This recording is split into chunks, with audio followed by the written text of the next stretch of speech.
जय हिंद एवरीवन। अगर आप इंडियन आर्मी अग्निवीर पेपर का तैयारी कर रहे हो तो ये क्लास आपके लिए है। इस क्लास से आप लोगों को पेपर में काफ़ी ज़्यादा मदद मिलने वाला है, क्योंकि आज हम लोग कृषि उत्पादन को बहुत अच्छे तरीके से समझने वाले हैं और यहाँ से आपके पेपर में 100% प्रश्न पूछे जाते हैं। देखो, जितने भी साथी अग्निवीर जीडी में फार्म भरे थे तो लगभग सभी लोग अपना एडमिट कार्ड निकाल चुके हैं। जिन लोगों का एडमिट कार्ड नहीं निकल पा रहा था तो मैं देखा हूँ, मतलब रात को जैसे मेल आया है, सभी लोगों के पास मैसेज आया है एडमिट कार्ड को लेकर। तो आप लोग देख लेना, जो मैसेज आया है ना मेल पर, तो उसमें एक लिंक दिया गया है, उसके माध्यम से आप लोग अपना एडमिट कार्ड निकाल सकते हो। जितने साथी हमारे पास मैसेज किए थे एडमिट कार्ड निकालने के लिए, तो कुछ लोग का एडमिट कार्ड मैं निकाल पाया, सभी लोग का एडमिट कार्ड नहीं निकाल पाया। अभी वैसे मैसेज पड़ा हुआ है, टाइम बहुत कम मिलता है ना, इसलिए थोड़ा सा प्रॉब्लम होता है। आप लोग देख लेना, अभी मेल आया हुआ है। और मेरे भाई आज से आप लोगों का पूरा, आज 18 तारीख है, तो आज से आप लोगों का ट्रेडमैन का और कलर का सबका मतलब एडमिट कार्ड निकलने लगेगा।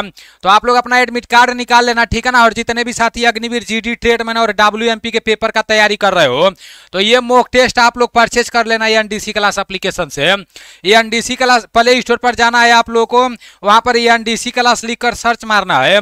जैसे ही प्ले स्टोर पर ये एनडीसी क्लास लिखकर सर्च मारोगे, आपके सामने ये एप्लीकेशन आएगा। एप्लीकेशन को डाउनलोड करके इसमें अपना आईडी पासवर्ड बना लेना है। आईडी पासवर्ड बनाने के बाद आपको पेड मॉक टेस्ट सीरीज में जाना है और सिर्फ 89 रुपए में यहाँ से आप लोग को जीडी ट्रेडमैन और WMP के पेपर के लिए ये मॉक टेस्ट ले लेना है, क्योंकि इस मॉक टेस्ट से आप लोगों को पेपर में काफ़ी ज़्यादा मदद मिलेगा। पूरे आपको 89 रुपये में 25 मॉक टेस्ट मिलेंगे मेरे भाई। तो इतना कम प्राइस में अच्छा मॉक टेस्ट मिल रहा है, आप लोग देख लेना। पेपर देने जाने से पहले पूरा मॉक टेस्ट लगा लेना। चलते हैं अपने टॉपिक की तरफ और अच्छे से समझते हैं। और 100% यहाँ से प्रश्न बनेगा आपके पेपर में। यहाँ पर बोला गया है कि खरीफ की फसल कौन कौन सी होती है, दिमाग में बैठा लेना मेरे भाई। ये पूरा क्लास अच्छे से कर लेना, फिर इसका PDF मैं टेलीग्राम में भेज दूंगा। जो Nilesh defence career Telegram channel है, वो सिर्फ आपका जितना भी क्लास चलता है ना, पढ़ाई से रिलेटेड जो भी बात रहेगा, तो वो नीलेश डिफेंस कैरियर टेलीग्राम में मैं भेजूंगा। वैसे तो मेरा नीलेश ब्लॉग टेलीग्राम चैनल है, लेकिन एक नया टेलीग्राम बनाया हूँ सिर्फ ये PDF भेजने के लिए। काफी लोग जुड़े हुए हैं, आप भी जुड़ जाना। 3000 से अधिक लोग जुड़े हुए हैं। खरीफ की फसल कौन सी है, तो मेरे भाई जो खरीफ की फसल है वो ज्वार, बाजरा, मक्का, चावल और तिल। याद रखना आप लोग। अगर पेपर में पूछ देगा, जैसे ऑप्शन में अभी आगे मैं MCQ लेकर आया हूँ 8 प्रश्न, अभी आप लोग टेस्ट भी लगाना। खरीफ की फसल कौन सी है, तो आपका जो ज्वार है वो खरीफ का फसल है, बाजरा भी खरीफ का फसल है, मक्का भी खरीफ का फसल है, और चावल और तिल ये सब खरीफ का फसल है, याद रखना। रबी का फसल कौन कौन सा है, तो मेरे भाई देखो, गेहूं जब बोया जाता है ना, तो गेहूं के साथ साथ चना भी बोया जाता है। आप लोग देखे होंगे कि गेहूं में चना भी बोया जाता है और जौ भी बोया जाता है और इसमें मटर भी बोया जाता है। हेलो, हाँ जय हिंद। हाँ हाँ, ठीक है। तो यहाँ पर आप लोग ध्यान देना है आप लोग को। यहाँ बोला गया है कि रबी की फसल कौन कौन सी होती है, तो रबी का फसल आपका गेहूं है, चना है, जौ है, मटर है, सरसों है, आलू है। इसको याद कैसे करना है मेरे भाई, याद ऐसे करना है कि जो आपका रबी का फसल, मान लो रबी गेहूं आप लोग याद कर लेना, ठीक। रबी गेहूं याद कर लेना, बस 2 याद करना है, रबी का फसल गेहूं। जब रबी गेहूं याद हो जाएगा ना, तो फिर आप लोगों को आप अपने दिमाग से सोचना, यार जब गेहूं बोया जाता है तो उसमें चना भी कहीं कहीं बो दिया जाता है, फिर गेहूं के साथ जौ भी बोया जाता है, जौ के साथ आप लोग देखे होंगे कहीं कहीं मटर भी बोया जाता है, और उसी समय गेहुआ में जौ भी बोया जाता है, और जौ उसके बाद से आलू भी बोया जाता है, ठीक है ना। तो ये सब कौन सा फसल है, रबी का फसल है, याद रखना। रबी गेहूं याद रखोगे तो गेहूं से रबी का फसल जितना भी रहेगा उतना आपको याद हो जाएगा। अब आपका जायद का फसल है, तो मेरे भाई जायद का जो फसल है ना, वो आपका खरबूज है, ककड़ी है, खीरा है, आदि है। तो याद रखना आप सभी साथी, मतलब खरबूज हो गया, ककड़ी हो गया, खीरा हो गया, तो इस टाइप का अगर बोलेगा तो ये आपका जायद का फसल है, याद रखना आप लोग। नगदी फसल कौन सी होती है? तो मेरे भाई नगदी फसल गन्ना, रबड़, तंबाकू, कपास, सूरजमुखी, ये सब आपका नगदी फसल है। पेपर में अगर नगदी फसल से रिलेटेड प्रश्न पूछेगा तो याद रखना गन्ना, रबड़, तंबाकू, कपास, सूरजमुखी, ये सब नगदी फसल है। आपका नेक्स्ट यहाँ पर है, भारत की कृषि सबसे अधिक किस पर निर्भर करती है? तो अपने प्यारे भारत का जो कृषि है, जो खेती बाड़ी होता है, तो ये किस पर निर्भर करती है? ये वर्षा पर निर्भर करती है। अगर वर्षा नहीं होगा तो भाई पानी चलाते चलाते हालत खराब हो जाएगा, तो याद रखना इस पॉइंट को भी। जो फसल अक्टूबर में बोई जाती है, यहाँ जो बोला गया है, जो फसल अक्टूबर में बोई जाती है और अप्रैल में काट ली जाती है वो क्या कहलाती है? ऐसे भी पेपर में प्रश्न पूछेगा कि जो फसल अक्टूबर में बोई जाती है और कब काट ली जाती है? अप्रैल में काट ली जाती है, तो वो क्या कहलाती है? तो वो आपका रबी का फसल हो गया। और रबी का फसल का मतलब क्या हो गया? मैं आपको बताया हूं, रबी से आप गेहूं याद कर लेना, और जब गेहूं याद हो गया तो सरसों गेहूं के साथ बोया जाता है, मटर भी बोया जाता है, आलू भी बोया जाता है, उसके बाद से आपका और क्या बोया जाता है?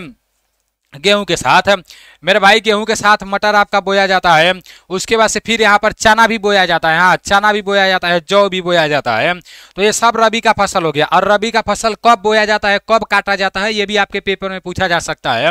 तो रबी का फसल अक्टूबर में बोया जाता है और कब काट लिया जाता है? अप्रैल में काट लिया जाता है, याद रखना आप लोग।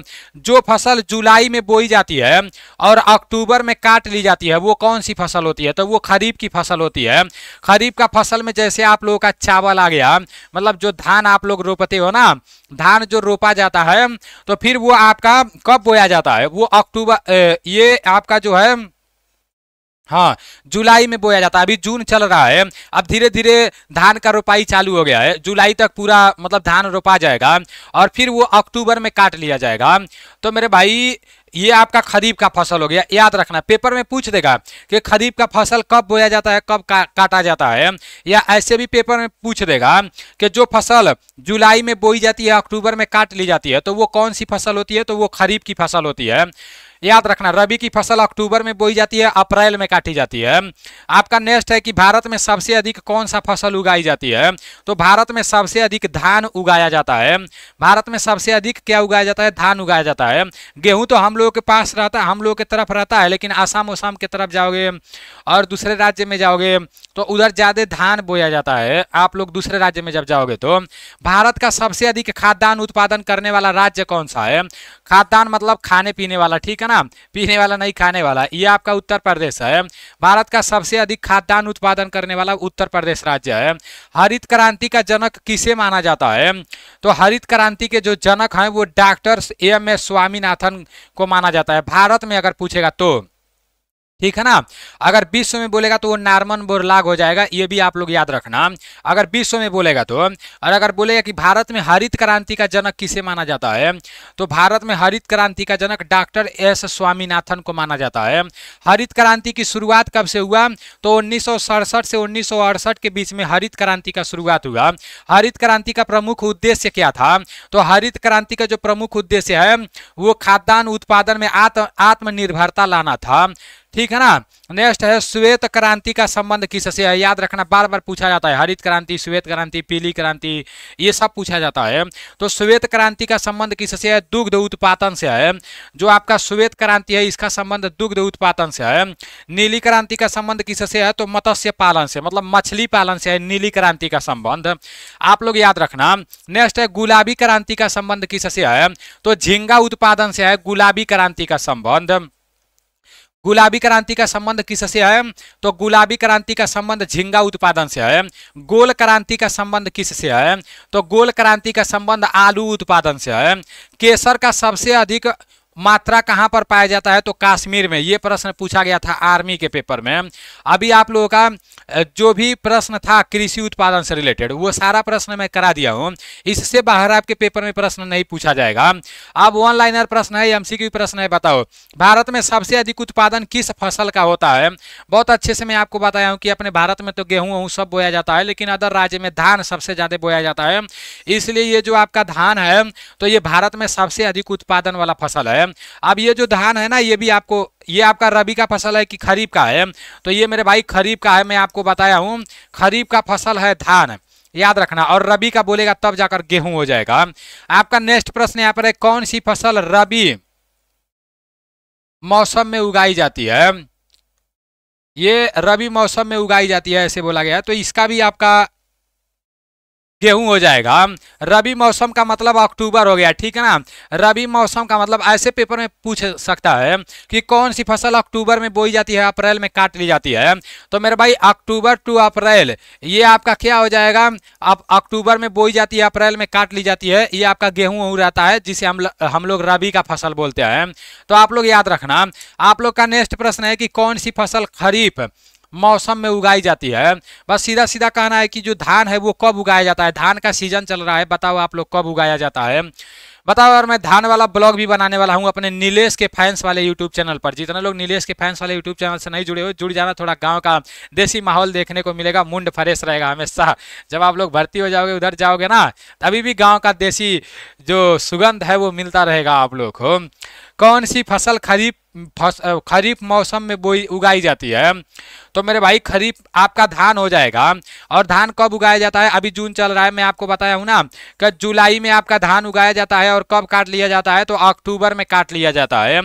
तो याद रखना, रबी का फसल अक्टूबर में बोया जाता है, अप्रैल में काट लिया जाता है। और खरीफ का फसल जुलाई में बोया जाता है, अक्टूबर में काट लिया जाता है। तो ये आप लोग याद रखना।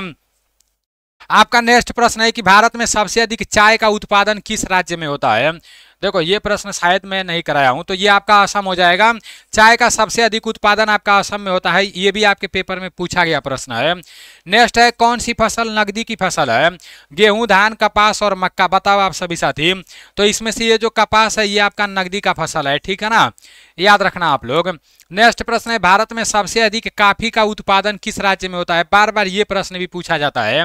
तो कॉफी का उद्घाटन अगर उत्पादन अगर चाय का बोलेगा तो असम हो जाएगा, कॉफी का बोल रहा है तो ये आपका क्या हो जाएगा? कर्नाटक हो जाएगा। Option A is right answer.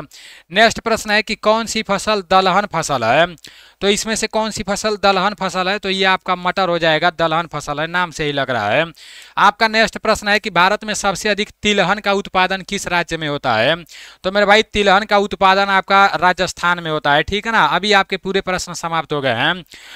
एक बार आप लोग कमेंट करके बताना कि नेक्स्ट कौन सा चैप्टर होना चाहिए। वैसे मैं यूट्यूब पर सारा करा दिया हूँ और प्ले लिस्ट भी बना दिया हूँ चैप्टर वाइज वाला, तो इससे आप लोगों को बहुत ज़्यादा बेनिफिट मिला होगा। अनुच्छेद भी करा दिया हूँ, बाकी देखते हैं और जो बचा होगा वो भी मैं धीरे धीरे करा दूंगा। मिलते हैं अगले क्लास में। जय हिंद।